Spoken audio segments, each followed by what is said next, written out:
एक देश, एक दिन और 4 ऐसी कहानियां जो दिखाती हैं कि भारत कितना कॉम्प्लेक्स और डायनामिक है।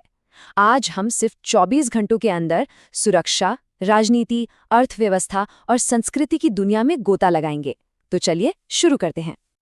हमारा आज का सफर नई दिल्ली में एक बड़े संकट से शुरू होगा, फिर हम बिहार के चुनावी मैदान में चलेंगे, ऑनलाइन बाजार के बदलते नियमों को समझेंगे और आखिर में पंजाब की सांस्कृतिक विरासत पर एक नज़र डालेंगे। ये 4 कहानियां दिखाती हैं कि एक ही दिन में भारत में कितना कुछ चल रहा होता है। तो हमारी पहली कहानी है देश की राजधानी के एकदम दिल से। नई दिल्ली में ऐतिहासिक लाल किले के पास एक जोरदार धमाका हुआ। इस एक घटना ने पूरे शहर को सन्न कर दिया और देश की सुरक्षा पर बहुत गंभीर सवाल खड़े कर दिए। और इस त्रासदी का जो असर हुआ वो बहुत ही दुखद था। शुरुआती रिपोर्ट्स के हिसाब से कम 8 लोगों की जान चली गई। ये सिर्फ एक नंबर नहीं है, ये 8 परिवार हैं जिनकी दुनिया उजड़ गई। इससे इस हमले की भयावहता का अंदाजा लगता है। जाहिर है सरकार ने इसे बहुत ही ज्यादा गंभीरता से लिया है।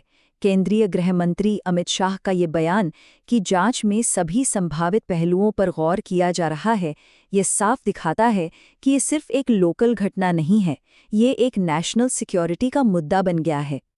तो असल सवाल अब ये है कि आखिर ये हमला हुआ कैसे? देश की राजधानी में इतनी बड़ी सुरक्षा चूक, ये अपने आप में एक बहुत बड़ी बात है। अब सबकी नज़रें टिकी हैं जांच के नतीजों पर। क्या इसके पीछे कोई आतंकी लिंक है? और सबसे ज़रूरी बात, भविष्य में ऐसा कुछ दोबारा ना हो, इसके लिए क्या नए सुरक्षा उपाय किए जाएंगे?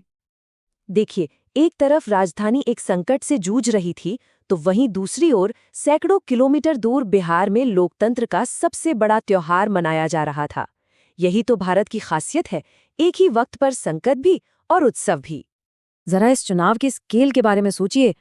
3.7 करोड़ वोटर्स, मतलब ऑस्ट्रेलिया की पूरी आबादी से भी ज्यादा लोग एक ही दिन में अपने राज्य का भविष्य तय कर रहे थे। कमाल है ना? और इन करोड़ों वोटों का वजन था 1302 उम्मीदवारों के कंधों पर। हर उम्मीदवार अपनी सोच, अपने वादों के साथ मैदान में था। तो ये सिर्फ एक चुनाव नहीं था, ये विचारों का एक महासंग्राम था। तो सवाल उठता है कि पूरे देश की नज़रें बिहार पर क्यों थीं? वो इसलिए क्योंकि बिहार सिर्फ एक राज्य नहीं है, ये भारतीय राजनीति की दिशा तय करने वाला एक बहुत बड़ा सेंटर है। यहाँ की जीत या हार का असर सीधा दिल्ली की सत्ता के समीकरणों पर पड़ता है। इसीलिए ये चुनाव इतना ज़्यादा महत्वपूर्ण था।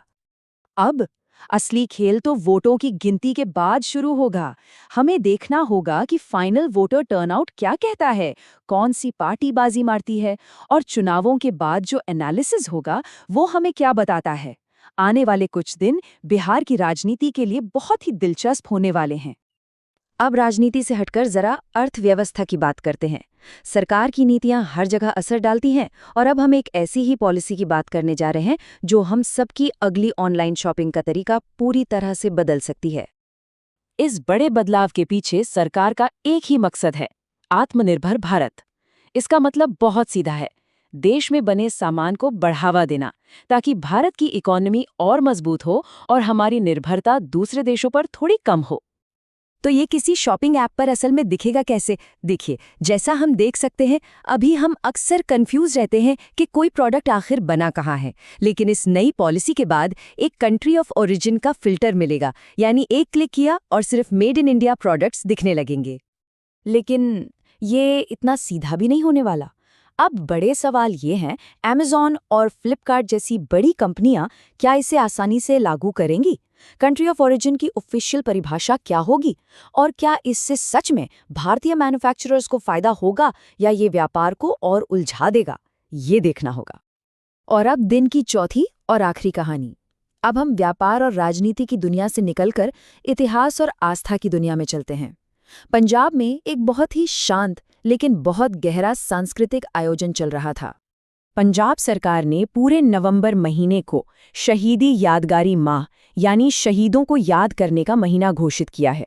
ये सिर्फ एक घोषणा नहीं है, ये अपनी जड़ों और अपने इतिहास को सम्मान देने का एक तरीका है, जो इस पूरे इलाके की पहचान का एक बहुत अहम हिस्सा है। और इस स्मरण के केंद्र में है सिखों के 9वें गुरु, गुरु तेग बहादुर जी। ये उनकी शहादत की 350वीं वर्षगांठ है, ये एक ऐसा मौका है जो इस पूरे आयोजन को और भी ज्यादा गहरा, ऐतिहासिक और आध्यात्मिक महत्व देता है। पूरे महीने पंजाब की हवा में कीर्तन की धुनें गूंजेंगी और सेवा शिविरों में लोग एक दूसरे की मदद करते नजर आएंगे। ये सिर्फ धार्मिक कार्यक्रम नहीं है, ये वो धागे हैं जो पूरे समुदाय को एक साथ पिरोते हैं और उनकी पहचान को और मजबूत करते हैं। तो हमने 4 बिल्कुल अलग-अलग दुनिया देखी, एक धमाका, एक चुनाव, एक नई पॉलिसी और एक स्मरणोत्सव। जब हम इन चारों कहानियों को एक साथ रखते हैं तो आज के भारत की एक बहुत ही दिलचस्प तस्वीर उभरकर सामने आती है।